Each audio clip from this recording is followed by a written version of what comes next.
Selamat datang kembali di Accounting, saatnya merupiahkan transaksi. Kemarin kita sudah bahas depresiasi di part 1, sekarang ke part 2 yaitu impairment atau penurunan nilai. Nah, konsep impairment sendiri, ini kan kita bahas masih ini ya, aset tetap. Aset berwujud yang punya masa manfaatnya panjang gitu, long life, biasanya lebih dari 1 tahun. Nah itu setiap akhir tahun setelah menghitung depresiasi, selanjutnya masih ada proses impairment atau kita menganalisis apakah aset tersebut mengalami penurunan nilai atau enggak. Nah, perusahaan asetnya itu mengalami penurunan nilai ketika perusahaan tidak bisa memulihkan nilai tercatat atau carrying amount si aset tersebut. Entah itu dia melalui penilaian penggunaan aset tersebut atau melalui penjualan aset tersebut. Gampangnya, ketika digunakan dalam waktu masa manfaatnya ini, si aset tidak bisa menghasilkan sebesar carrying amount atau nilai tercatat aset tersebut yang sudah ada gitu. Misalnya carrying amount-nya 100 tapi dia cuma bisa menghasilkan 80, berarti kan perusahaan mengalami penurunan nilai untuk aset tersebut sebesar 20.000. Begitupun juga untuk yang selling.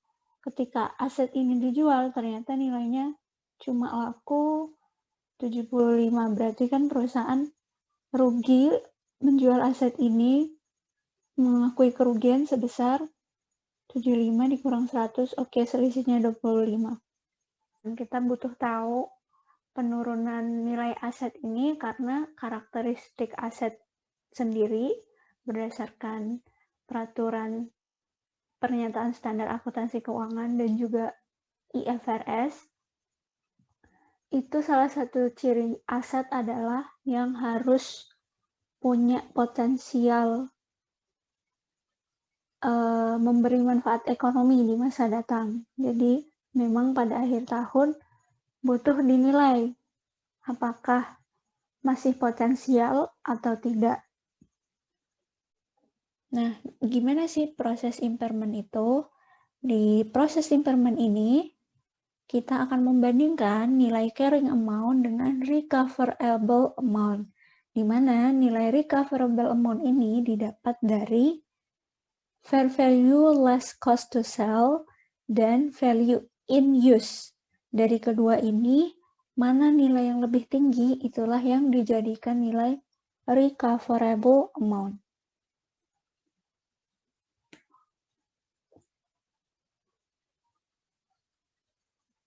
Oke, lalu untuk konsep fair value less cost to sell dan value in use ini apa sih sebenarnya? Nah, fair value less cost to sell dulu. Fair value itu kan nilai wajar ya, nilai wajar. Aset ini tuh berapa sih sebenarnya? Itu bisa diambil dari nilai pasarnya. Contohnya kayak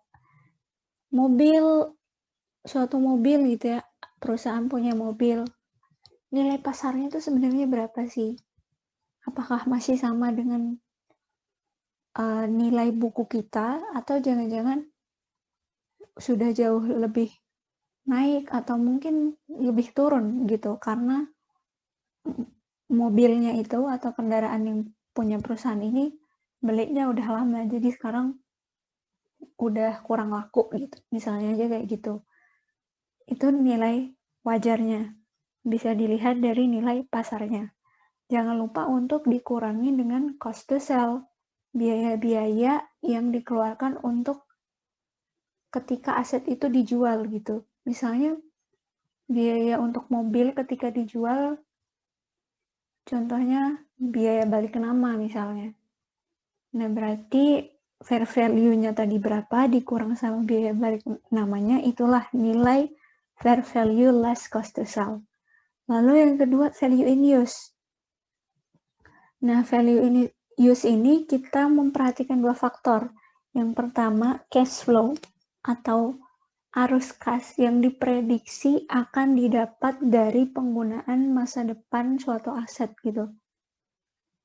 Misalnya tadi kendaraan yang buat distribusi barang dagangan perusahaan misalnya. Dia punya manfaat 10 tahun. Terus tinggal 5 tahun nih manfaat penggunaannya. Nah, dalam 5 tahun ini kita menilai, kita memprediksi dengan perhitungan yang sistematis dan rasional tentunya berapa sih cash flow yang akan didapat dari kendaraan ini selama 5 tahun. Itu yang pertama. Yang kedua, eventual sale of the asset at the end of its useful life. Jadi ketika habis masa manfaat, which is itu udah habis 10 tahun, berkurang jadi 5 tahun, dan ini di akhir berarti masa manfaat 10 tahunnya tadi udah terlewat. Di akhir ini ketika dijual, si aset bakal laku berapa.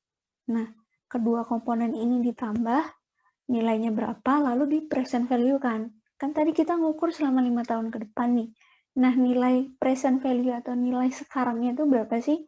Karena di akuntansi sendiri kan kita kenal konsep nilai waktu uang ya, di mana suatu nilai uang di 5 tahun ke depan itu bisa berbeda dengan nilainya yang sekarang gitu. Contohnya, 100.000 di 5 tahun ke depan mungkin cuma bisa beli roti 5, kalau sekarang mungkin bisa beli rotinya 10. Nah, itulah gunanya kita present value kan. Supaya nilainya itu lebih real gitu, lebih sesuai, lebih appropriate dan right, benar. Itulah. Nah, dari kedua itu yang paling tinggi nilainya jadi nilai recoverable amount.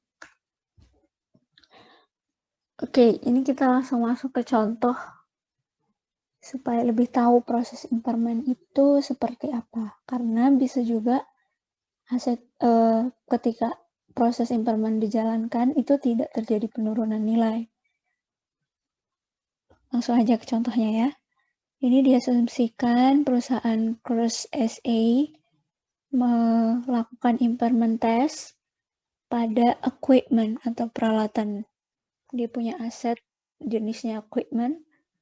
Ternyata carrying amount atau nilai tercatatnya itu sebesar 200.000.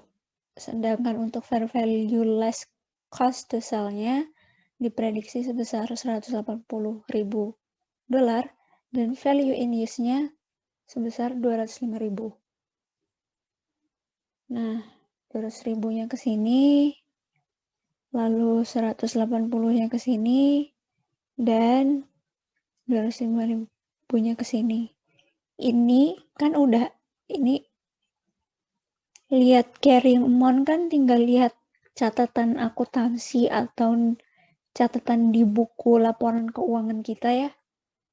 Sedangkan untuk recoverable amount kan harus memprediksi nilai ini dan ini dulu. Nah, dari nilai ini dan ini, mana yang lebih besar bakalan jadi ini kan. Karena yang ini, yang lebih besar adalah value in use-nya, berarti nilai recoverable amount-nya sebesar 205.000. Lalu, kedua nilai ini, kita compare, kita bandingkan. Ternyata carrying amount-nya lebih kecil dari recoverable amount. Kita nyatet equipment-nya nih 200.000 nih. Oh, ternyata diprediksi nilai aslinya ketika dalam hal ini berarti value in use tadi penggunaannya ya. Nilai penggunaan tadi yang dilihat dari cash flow dan nilai penjualan di akhir masa manfaat tadi itu bakalan laku dan bakalan ngasih potensi sebesar 205.000. Berarti kita nggak rugi karena kita justru nyatetnya malah kekurangan. Ya, ini harusnya kan gain. Kita ada gain 5.000. Cuman untuk di proses impairment ini, ketika ada gain, itu tidak ada jurnal akuntansinya. Yang ada jurnal akuntansi ketika loss. Karena di akuntansi menganut prinsip konservatisme, kehati-hatian. Dalam hal ini, kalau rugi kan lebih riskannya, lebih beresiko, jadi harus segera diakui. Nah, karena ini carrying amount-nya lebih kecil dari recoverable amount, which is nggak rugi, berarti no impairment. Nggak ada penurunan nilai dong. Orang nilai aslinya diprediksi malah justru lebih besar, berarti nilai tercatatnya nggak ada penurunan nilai. Lalu bagaimana jika value in use-nya ternyata lebih kecil dari fair value less cost to sell? Berarti kan yang dipakai untuk recoverable amount itu kan 180.000. Kita compare lagi. Oh, nilai tercatat equipment-nya itu 200. Sedangkan nilai aslinya diprediksi sebesar 180.000. Berarti ini kita kalau misalnya nanti fair value less cost to sell ya, berarti yang di sell aset ini ketika kita jual nilainya cuma bakalan dihargai sebesar ini. Berarti ada penurunan nilai nih. Yang kita catat lebih besar dari nilai asli yang diprediksi. Nah, terjadilah ini namanya impairment loss atau kerugian dari penurunan nilai. Harus ada perlakuan akuntansinya dong, karena ada potensi rugi, kita harus hati-hati. Makanya harus kita laporkan. Jadilah kita mencatat, kita mengakui adanya loss on impairment, lalu kreditnya accumulated depreciation equipment. Nah, pakai akun yang ini karena di laporan posisi keuangan itu kan kita ngelaporin equipment, lalu less atau dikurangi sama accumulated depreciation kan. Nah, pakai akun ini supaya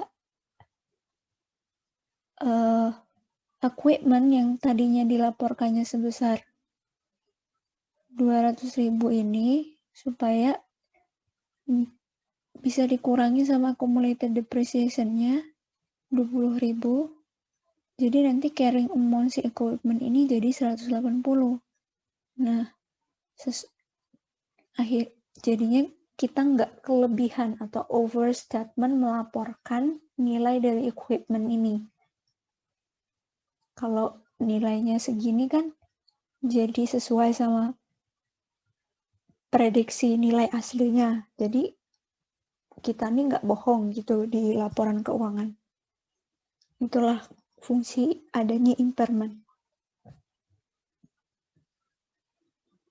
Ini contoh lain. Ten Group beli equipment tanggal 1 Januari 2019 dengan cost sebesar 300.000. Cost useful life atau masa manfaatnya 3 tahun dan no residual value atau nilai sisanya nggak ada, which is nanti ketika habis 3 tahun nilai asetnya itu bakalan 0. Nah, ini berarti kalau bentuknya kayak gini berarti dia pakai metode menghitung depresiasinya pakai metode straight line method.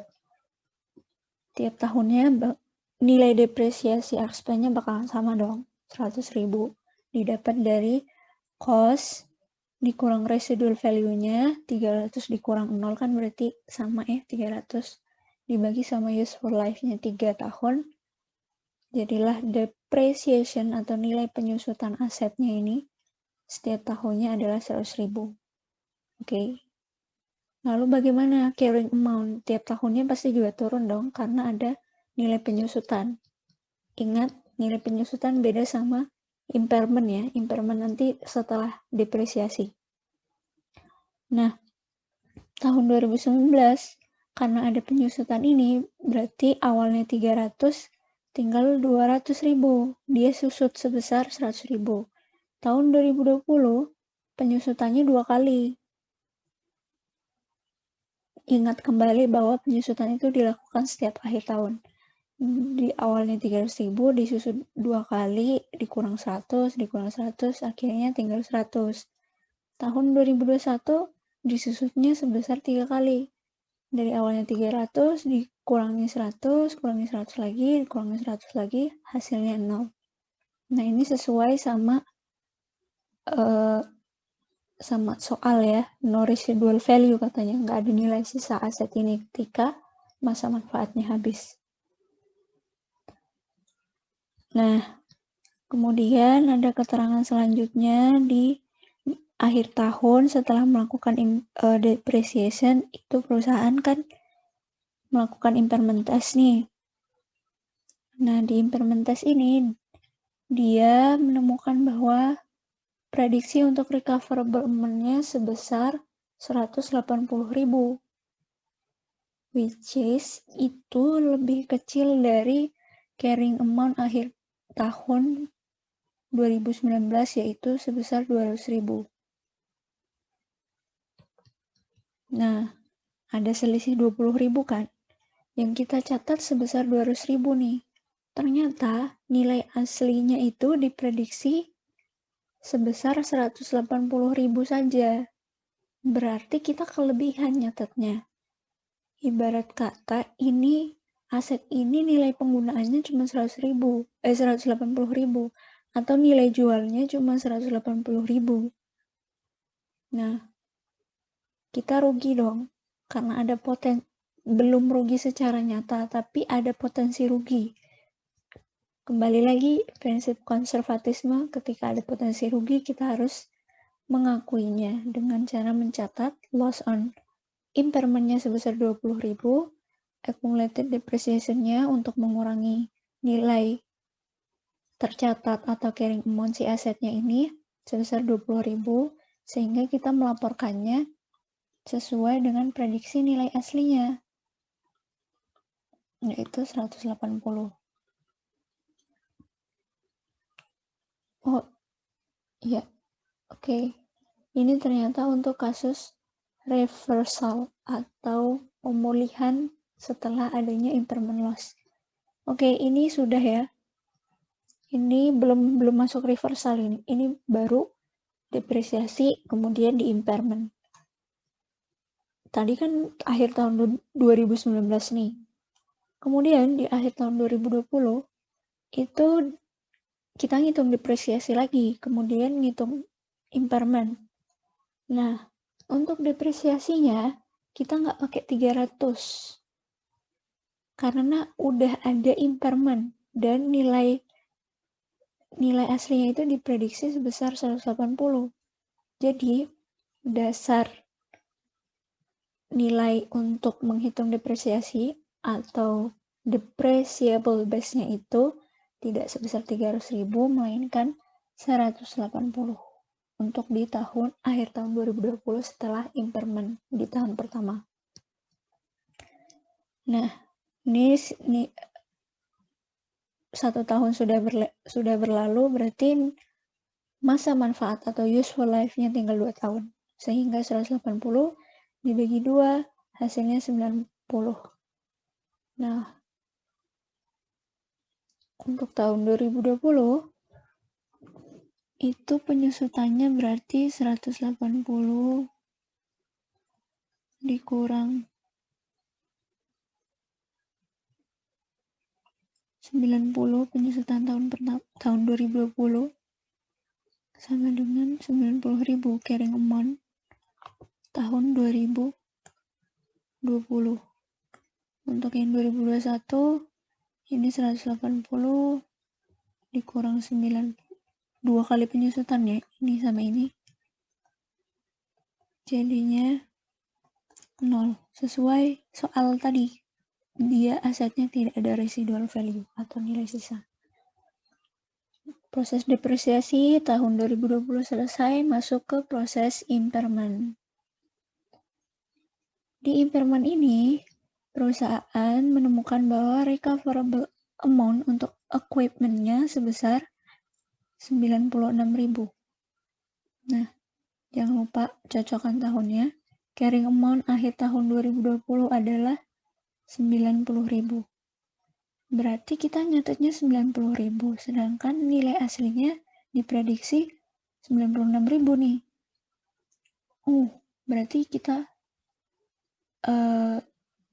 bisa memulihkan kerugian yang sudah kita catat di tahun sebelumnya.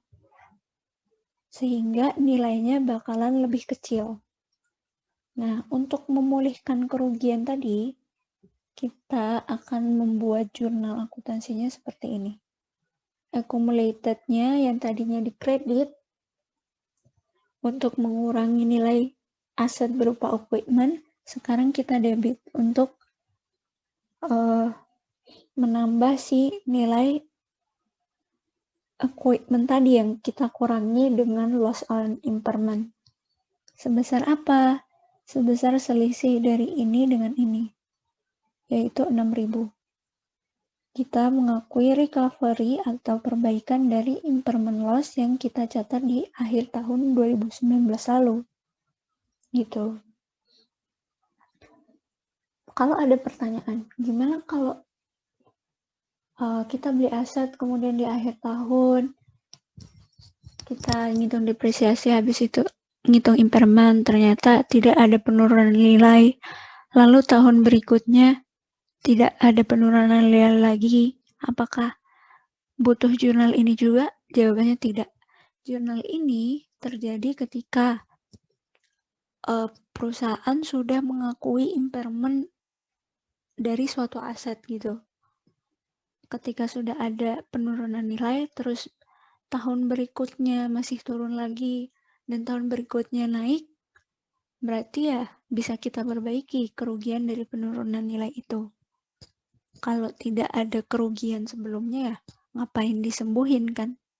Orang sebelumnya nggak sakit, apa yang disembuhin gitu? Apa yang di recovery atau dipulihkan gitu? Nah, dalam menilai suatu dalam proses impairment itu kan kita butuh tahu cash flow kan, cash flow dari aset tersebut. Nah, masalahnya suatu aset itu dia kadang penggunaannya itu bergantung sama aset-aset lain gitu, dia nggak bisa cuma digunakan sendiri aja. Nah, kalau kayak gini gimana nih? Kalau kasus seperti itu, perusahaan bisa mengidentifikasi aset-aset tadi ke dalam grup yang paling kecil gitu. Jadi perusahaan membaginya dalam grup-grup yang paling kecil supaya lebih tertata gitu. Oh, ini cash flow dari ini, cash flow dari ini, dan cash flow dari ini. Kalau misalnya pusing, ini di skip aja dulu nggak apa-apa. Lalu ada juga ya, ada kasus bahwa aset itu kan bisa didispose atau bisa dihapuskan, bisa bahasa Indonesianya apa ya, dispose, bisa dihapuskan, bisa dihentikan ya. Jadi gimana nih untuk kasus yang ini? Nah, ketika aset itu sudah dipertahankan perusahaan dengan tujuan mau dijual ya, aset ini sebenarnya bukan untuk tujuan penggunaan, tapi bukan tujuan untuk dijual, tapi untuk digunakan entah dalam distribusinya kendaraan atau entah dalam produksinya mesin produksi. Tapi dia berniat nih, oh aku mau jual aset ini nih karena udah nggak digunakan lagi, atau aku mau jual aset ini nih karena udah ada yang baru, entah mungkin rusak. Nah, jadi mau dihentikan aja, mau dihapus dari kepemilikan atau catatannya. Nah, itu perusahaan report the impairment asset, dia masih tetap melakukan impairment, tapi pakai nilai terendah dari cost atau net realizable value. Realizable value di mana NRV ini adalah fair value less cost to sell. Tadi udah dijelasin ya, fair value less cost to sell itu apa. Dan ketika si aset ini sudah ditujukan untuk dijual karena sudah tidak digunakan atau ditujukan untuk dihapus, berarti tidak usah ada perhitungan depresiasi untuk yang aset tetap dan tidak usah ada perhitungan amortisasi untuk aset-aset tidak berwujud seperti franchise, lisensi, hak paten, dan lain-lain. Nah, perusahaan bisa menuliskannya kembali atau menurunkan si aset tadi yang ditujukan untuk didispose di periode mendatang. Itu kalau mau ditulis kembali jangan lebih dari carrying amount setelah aset itu di impairment, sebelum aset itu di impairment. Nah, ini lebih ke ini sih, kesimpulannya gitu. Kalau misalnya recoverable amount-nya, nilai terpulihkannya lebih kecil dari carrying amount-nya, which is rugi. Kalau yes berarti ada penurunan nilai, kalau no berarti no impairment. Kalau ada no impairment, ya udah selesai prosesnya. Tidak ada apa-apa yang berdampak pada pencatatan akuntansi. Tapi kalau ada impairment-nya, kita harus identifikasi juga aset itu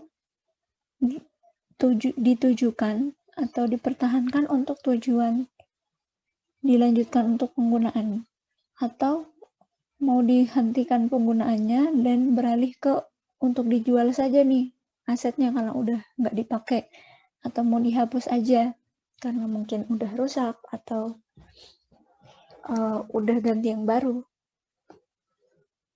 Nah, itu kalau misalnya aset itu untuk dijual, untuk digunakan, masih untuk digunakan, kita harus mengakui impairment loss-nya, karena ini terjadi impairment atau penurunan nilai. Berarti ada rugi dong. Nah, kita jangan lupa untuk mengakui untuk aset-aset yang tujuannya untuk penggunaan. Lalu kita depresiasi juga pakai new cost basis, ya. Karena kan tadi, ingat, setelah impairment, carrying amount dari aset tersebut berubah kan, dari yang 300 sebelumnya jadi 180.000. Lalu yang ketiga itu, kalau misalnya di tahun berikutnya ada reversal juga kita harus akui. Kita harus catat dalam jurnal akuntansi kita. Nah, kalau ternyata aset itu bukan termasuk kelompok aset yang ditujukan untuk penggunaan, melainkan untuk dijual saja atau didispose karena sudah tidak digunakan lagi, berarti apa nih yang harus kita lakukan? Kita catat impairment kalau ya, bukan kalau ada ya, karena memang ada. Kalau ada ya, ini kan berarti kalau di sini ada impairment. Kalau no impairment ya nggak ada apa-apa. Kalau ada impairment kita catat sebesar nilai terendah dari antara cost atau fair value less cost to sell-nya. Lalu nggak ada depresiasi untuk jenis aset yang ditujukan untuk sell or disposal. Oke.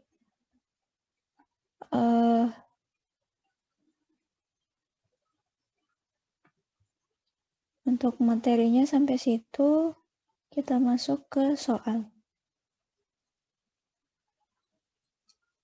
Wow. Dihapus dulu.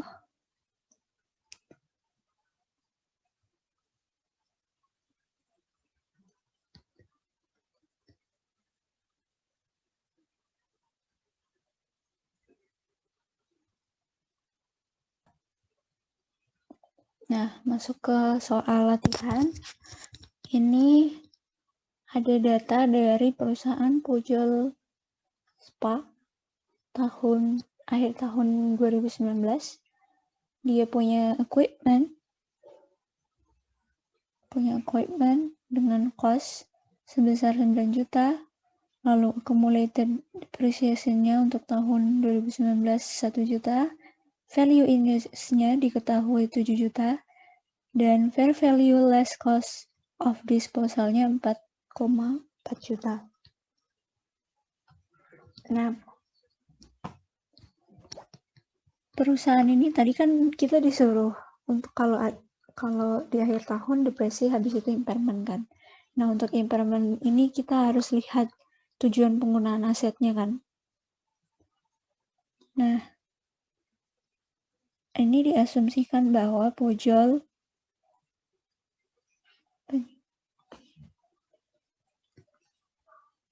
akan melanjutkan penggunaan dari aset. Berarti asetnya dikelompokkan sebagai aset held to use. Berarti harus ada kita menghitung depresiasi, impairment, dan sebagainya tadi. Lalu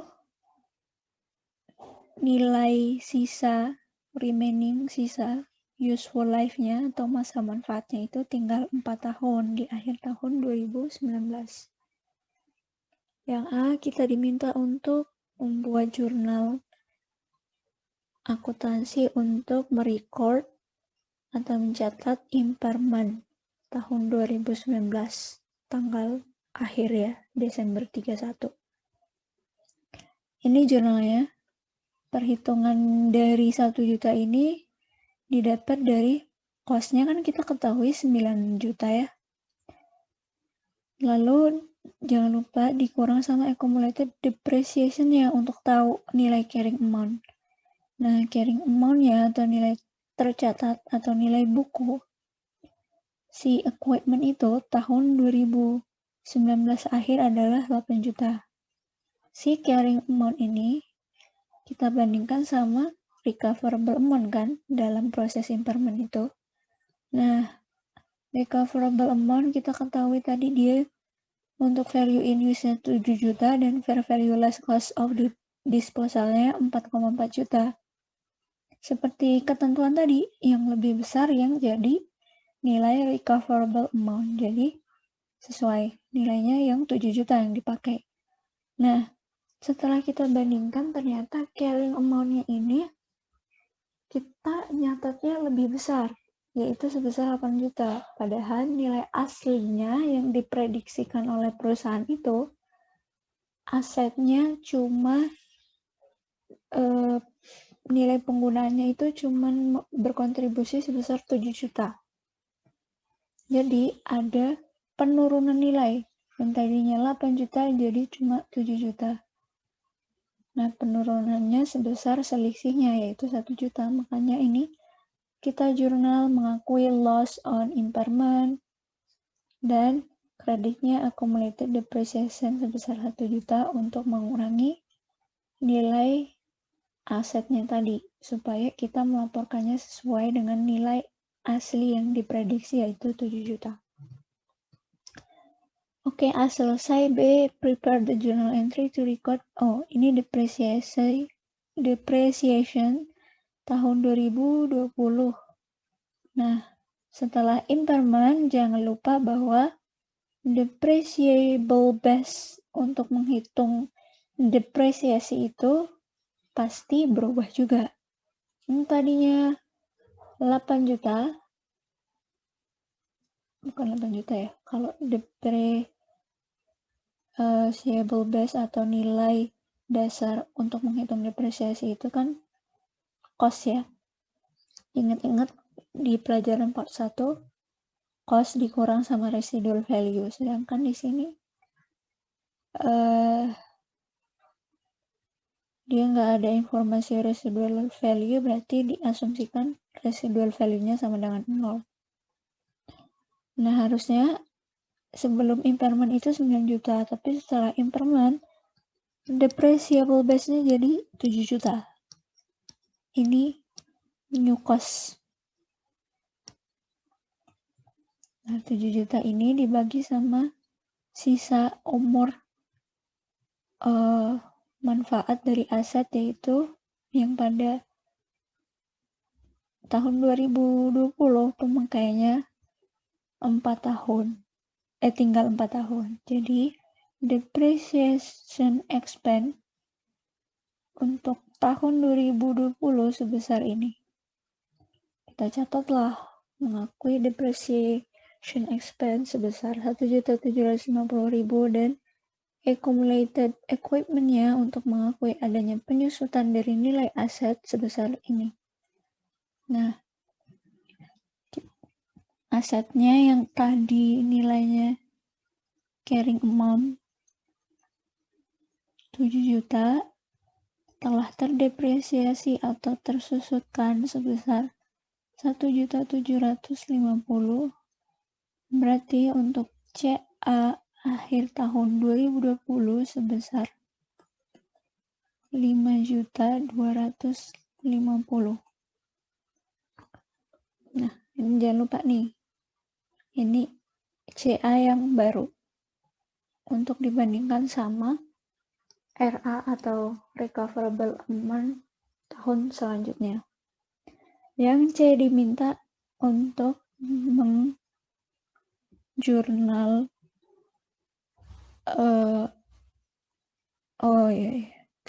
ada recoverable amount equipment tahun 2020, kan kita tadi habis depresiasi itu, habis itu kita impairment kan, jadi masih dalam waktu yang sama. Itu recoverable amount-nya diprediksi sebesar 6 juta. Perusahaan kan melakukan penilaian tuh. Kita lihat, bandingkan sama CA yang akhir tahun 2020 tadi setelah depresiasi. Jangan lupa ya, setelah depresiasi. Jangan carrying amount sebelum depresiasi. Yang ini salah, tapi yang ini yang benar. 5.250.000 ternyata tadi RA untuk tahun 2020 sebesar 6 juta. Berarti kita ngelaporinnya lebih kecil dari harga asli yang diprediksikan. Nah, berarti kita bisa memulihkan kerugian yang udah terjadi di tahun sebelumnya yang udah kita catatkan. Jadi jurnalnya kita debit accumulated depreciation equipment untuk menambah nilai si aset ini tadi. Sebesar selisihnya antara 6 juta dengan 520.000 ini sebesar 750, kita mengakui nilai recovery atau pemulihan dari impairment loss yang sudah pernah kita catat sebelumnya sebesar 750 juga. Nah, ini kalau masih bingung penjelasan di atas, aku juga membuat penjelasan untuk per tahunnya. Equipment untuk original cost-nya tadi diketahui 9 juta, lalu accumulated depreciation equipment untuk yang tahun 2019 sudah dicantumkan juga di soal sebesar 1 juta, berarti carrying amount untuk akhir tahun 2019 itu tinggal 8 juta. Setelah depresiasi, kita lakukan analisis impairment. Nah, ternyata nilai RA-nya diprediksikan sebesar atau senilai 7 juta. Kita bandingkan sama carrying amount-nya 8 juta, berarti ada penurunan nilai. Yang tadinya 8 juta, ternyata nilai yang kita catat 8 juta, ternyata nilai aslinya diprediksikan 7 juta, berarti dia penurunan nilai sebesar 1 juta.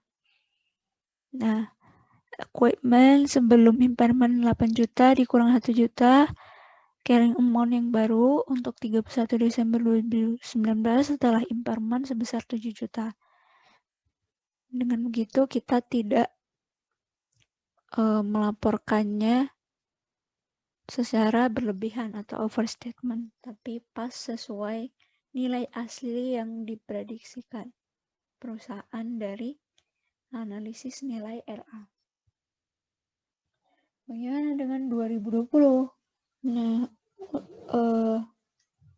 2020 ini equipment-nya sama, akhir tahun 2019 kan jadi awal tahun 2020 kan, nggak mungkin kita bikin nutup bukunya di sore hari di akhir tahun kemarin lalu besok pembukaan pertamanya udah berubah kan, tidak, masih sama dalam pembukaannya di 1 Januari yaitu 7 juta.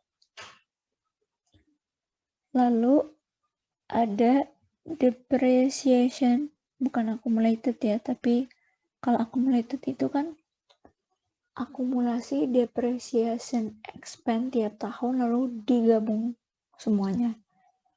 Sedangkan yang ini tuh hanya untuk yang 2020 saja, ada depresiasi sebesar 1.750.000 didapat dari perhitungan depresiasinya, nilai carrying amount yang baru di awal tahun dibagi sisa umurnya 4 tahun, jadi depreciation expense yang terjadi di 2020 untuk aset equipment ini sebesar ini. Nah, carrying amount yang baru untuk 3 Desember 2020 sebesar ini.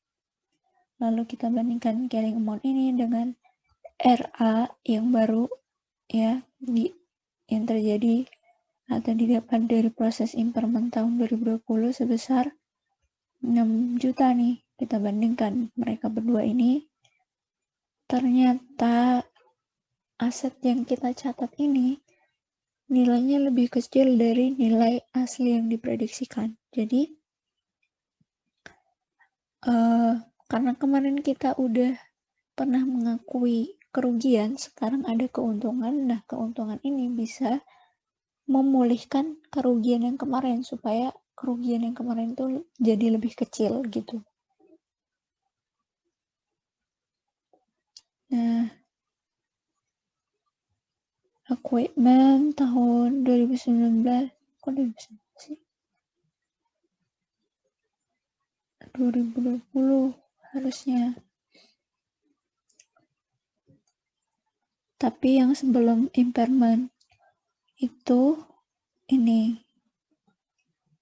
Nah, ada accumulated depreciation-nya nambah.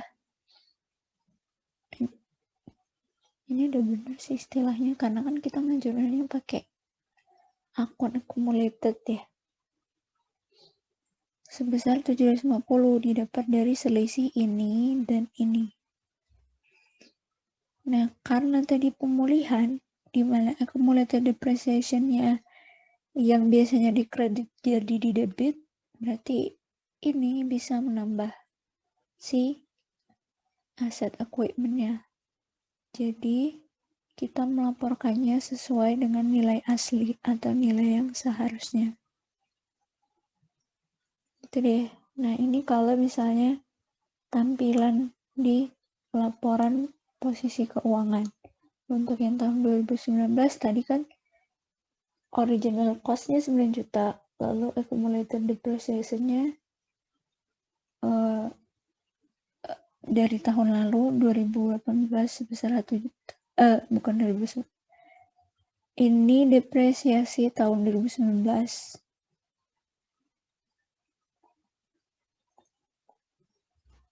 Ini impairment 2019 nilainya segini. Nah, jadi kan 9 juta dikurang depresiasi, dikurang impairment atau penurunan nilainya. Jadi tinggal 7 juta. Lalu untuk yang tahun 2020,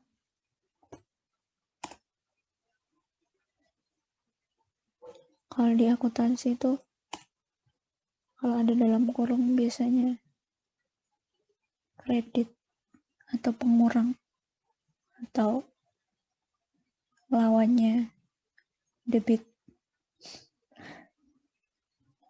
Ya itulah pokoknya, kalau ini ya jadi pengurang biasanya. Untuk yang 2020 dilaporkan di laporan keuangannya 9 juta, lalu accumulated depreciation-nya itu kan sudah terjadi depresiasi 2 kali kan, di tahun 2019 dan di tahun 2020. Impairment-nya juga terjadi 2 kali, impairment 2019 dan impairment 2020. Cuman yang impairment 2020 ini dia bukan loss on impairment tapi lebih ke recovery dari loss yang kemarin. Makanya ini kan pengurangnya, karena ini kita penambah, jadinya ininya mengurangi si ketiga ini. Hasilnya ini tambah ini kurang ini 3 juta, 9 juta dikurang 3 juta, maka di akhir tahun 2020 nilai dari si equipment itu sebesar 6 juta.